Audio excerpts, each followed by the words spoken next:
It's hard to keep track how many times they have tried this in the last couple years, but California is at it again. Now they want a new wealth tax and new taxes on the wealthy. I'm going to tell you the latest about California's new tax hiking plans.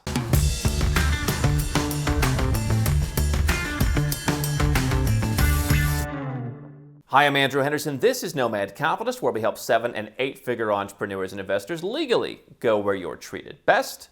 And we're going to be announcing a very special speaker coming to Nomad Capitalist live later this year. He is in the belly of the beast in California. He's going to be coming and telling you how California is the place to go where you're treated worst. If you're in California, we've been saying for years, get out. As much as I would like you to move to Puerto Rico or Panama or Penang, you know what? I'll take Pensacola if it helps you get out of California, at least as a stepping point. Here's the latest article from Fox 5 in California. I guess this is in Sacramento.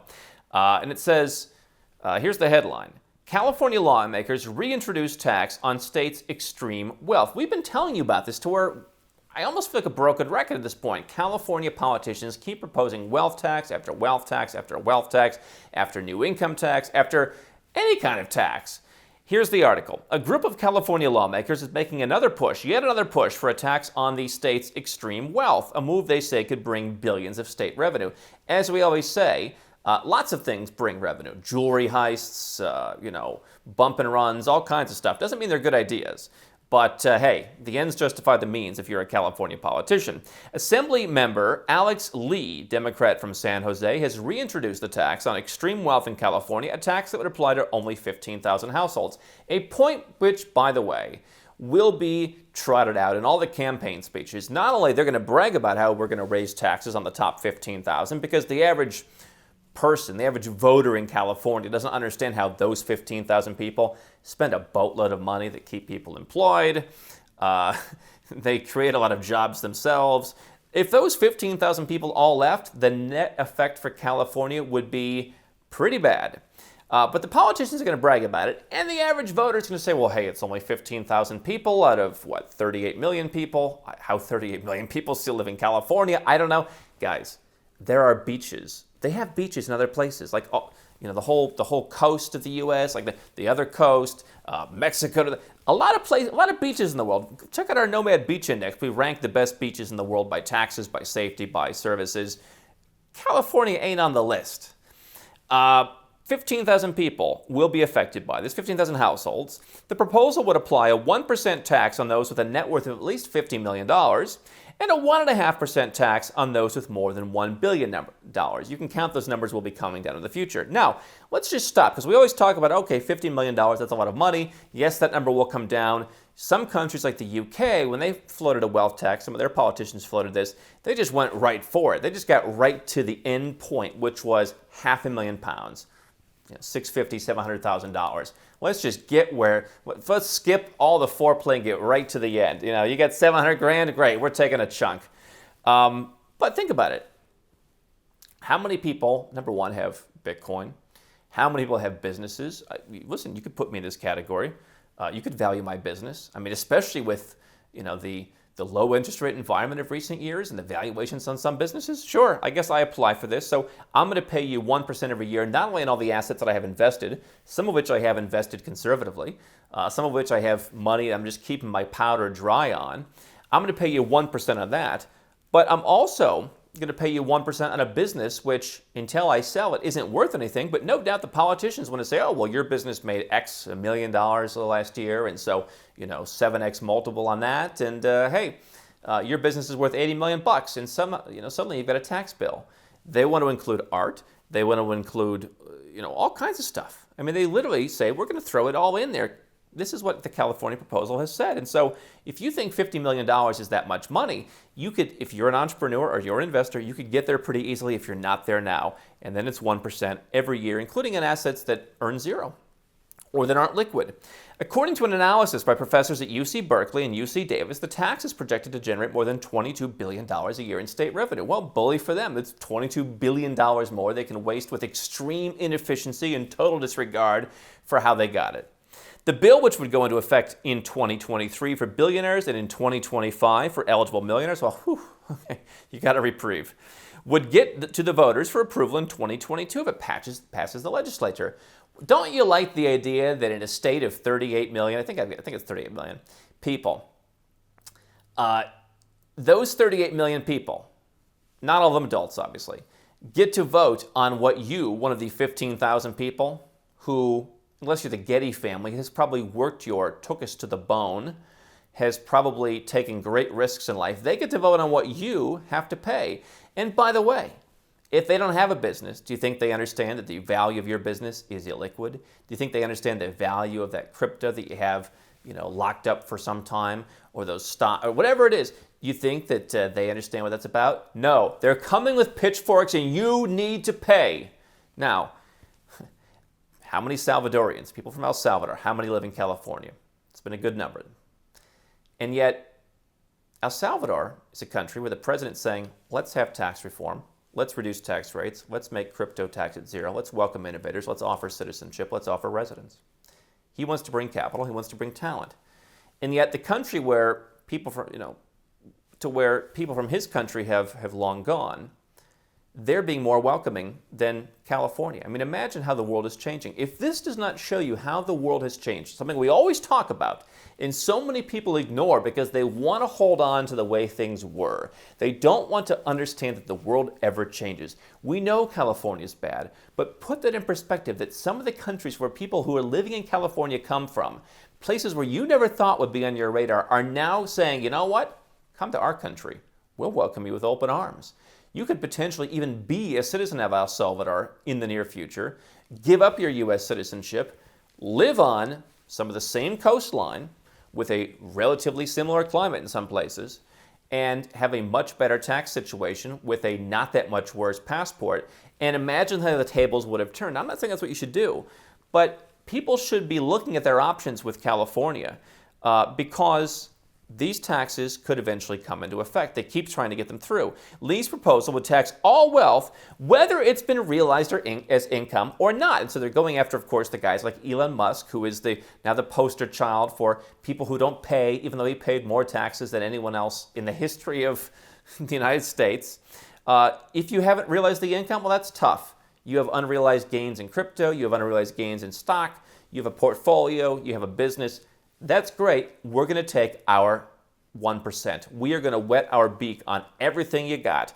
Lee points to reports of some of the world's richest people avoiding income taxes as the reasoning behind the legislation. However, some critics fear it will send some of the state's wealthiest individuals out of the state. Well, let me just tell you, if you are in California and you're saying, you know what, I don't want to mess around with going to Pensacola or Phoenix or where else starts with P. I want to go to Puerto Rico, Panama, Penang, El Salvador.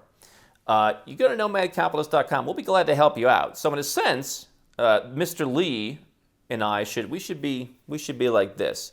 But you know what? It's ridiculous what they're trying to do, and so I don't support it. Last year, Tesla's Elon Musk moved the company's headquarters from Palo Alto to Texas. Why? Because Elon Musk values competition. Because Elon Musk knows there's somewhere where he is wanted. Now, Elon Musk perhaps can't move his company, or at least all of it, out of the United States. I think Elon Musk should look at putting some of the stuff outside of the U.S., but his business is probably different than yours, and it's certainly different than mine. And if you're an investor, you can certainly go wherever you want. Elon Musk perhaps needs a big U.S. presence, but at least he's going to Texas where taxes are lower. And the California politicians are so salty about it that they let Elon Musk go. You know, I've been in business my entire life, and you lose a deal, you lose, whatever in your business, and you say, I'm gonna learn my lesson. I'm not gonna do that again. Or, let me change my product offering, or let me switch some things around. Politicians don't do that. They get all salty, and then they go after you, the remaining people. I'm sure, listen, if they can drag Elon Musk back into the net with some kind of 10-year retroactive tax, what they've talked about, they'll love to do that. But they'll settle for taking your money. While some say California is driving away higher tax residents, the opposite is true. We're actually been losing lower and middle income residents who are being priced out of the place, basically, that are being priced out while continuing to gain higher income residents, says Assemblymember Alex Lee, with a tax on the ultra-wealthy who pay at a lower effective tax rate than the bottom 99%, which eventually isn't really true. We can invest... here we go. Here we go with the politician screed. We can invest in our schools, which are like the worst in the bloody country, tackle homelessness, which they failed to do, expand needed services, vague, and much more, and as if that wasn't good, and much more. It's no secret that California suffers a severe wealth gap. The state is home to the largest share of the country's billionaires and also the highest poverty rate. Whose fault is that? Is it the billionaires' fault? Or is it the politicians' fault for doing such a terrible job mismanaging what was a great state? But despite this, California has benefited from its current tax structure, which is disproportionately dependent on the state's wealthiest individuals. Well, you know what? If you run a business and your business, like one client is 60% of your revenue, you've got a big problem. You've got to be diversified. It's something I'm always trying to do here at Nomad Capitalist. You can't be reliant on any one person or group of people. California is dependent on wealthy people. Wealthy people in California should go where they're treated best. Beaches, plenty of beaches. Climate, plenty of places with good climate. We made an episode about places with similar climate to California, from elsewhere in Central America to Portugal. Places all over the world have a similar climate to California. All the things you're looking for in California, you can find somewhere else. Why do you want these politicians to keep sticking it to you? Why do you allow them to keep taking more and more of your money? Because what I've said, if El Salvador is heading in the right direction, if other countries in the world are heading in the right direction, that momentum likely changes. When you're in a big country like the United States or a big state like California, momentum is hard to shift.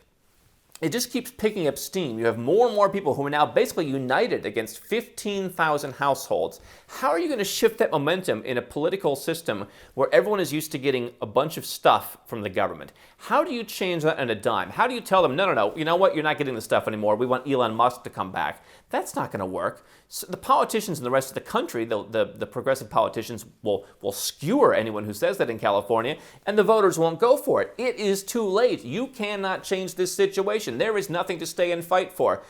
Take your parents, take your kids out of school, take everybody, put them in the car, and go where you're treated best, because the more they talk about this, when the momentum is that they continue to bring this up, eventually some version of this will get in. And what I tell you is it's always better to be years early than a day too late. There is going to come a time where they say, you know what, effective 30 days from now, if you're still here and you have any connection to our state, wealth tax, here you go. Even if you're here for one day of the qualifying year, they will put something through. And by the way, you think, oh, we'll take it to the courts. Well, they've other taxes have been taken to the courts in California. The courts have ruled for the taxpayers, and California says, oh, that's cute, keep paying. There will come a time when they give you some short window. It's happened time and time again in the U.S. and other countries. 30 days, 15 days, 60 days, whatever it is. If you're still here, if you've still got a bank account, if you've still got a property that's available to you, if you've still got your kids in a school, if anything, you're on the hook, 1%. Hey, you know what? We think that painting you have, we think that's worth $500,000. Hey, that business you have, oh, that looks pretty. Oh, hey, that thing could take off any day now. We think that's worth $20 million. Pay up. Be prepared. Go where you're treated best. Don't wait for when politicians tell you they want to do something, especially in a supermajority Democrat state like California, believe them. Don't stop now. We've got well over 1,000 more videos here on YouTube for you to watch and learn how to go where you're treated best. And if you want to work with Nomad Capitalist personally, go to nomadcapitalist.com/apply, learn about our unique, tried and true process, garnered over years of experience, and learn how you can become our client.